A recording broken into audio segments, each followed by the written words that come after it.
what happens when that guy wants to play as a noble? Let me describe the situation. So a few years ago, I had managed to get a ragtag group of people to play some early 5th edition D&D. They were all very unique individuals, and I think back on our games together very fondly. That is, except for Jay. Jay was that guy with a capital G. One of the other players had invited him, and though that brought the group total to 7 players, I welcomed him as I would anyone else. Jay seemed excited to play, and immediately started asking me about my homebrew setting. We were having our session 0 for the upcoming campaign, and while we were creating characters, I was assisting some of the newbies. Jay latched hard onto the noble background, and he had a few misconceptions about what it provided. Being a noble, he should be allowed to start with 10,000 gold. Despite the ridiculous claim to wealth, he also wanted his family to be a bunch of deposed nobles, having been removed from power, and having to seek asylum in a very distant kingdom.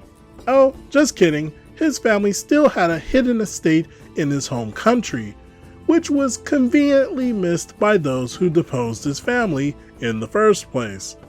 He also should have a suite right next to the king's throne room, and not only that, also have unsupervised access to that king's treasury and armory, including magical equipment.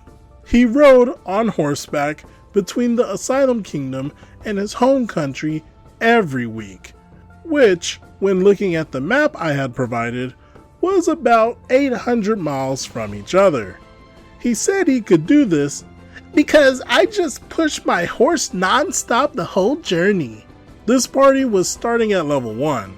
Guys, I tried very hard to explain it to him that he doesn't get anything outside of the background.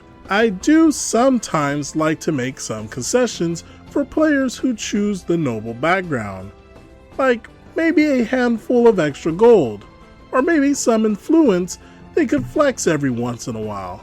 You know, reasonable stuff. Jay was having none of it. Over the course of 3 days, I attempted to dissuade him from this path. He wouldn't relent though.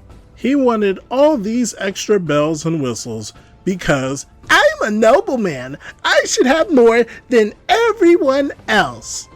Even after trying to tell him that the backgrounds in the PHB are not intended to give him any strategic or material advantage over the rest of the party, and that he only gets what the background specifically stated. Well, he called me a lame DM who didn't know what he was doing. He also said, "You should be catering to what your players want." Needless to say, I invoked Rule 0, proclaiming that I was the greatest god in all the realms, and that he would no longer be welcomed in the group. One of the other players who were present for the unfolding drama added, "You are the weakest link. Goodbye," then kicked him from the group chat on Facebook Messenger. All of this happened before we even had our first session. I can't believe people like this exist. Well, I do, and this is why Session 0 exists.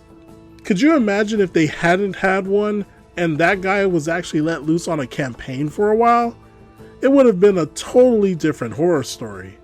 I'm glad OP dodged a bullet and handled everything pretty well. What do you all think about this sort of situation?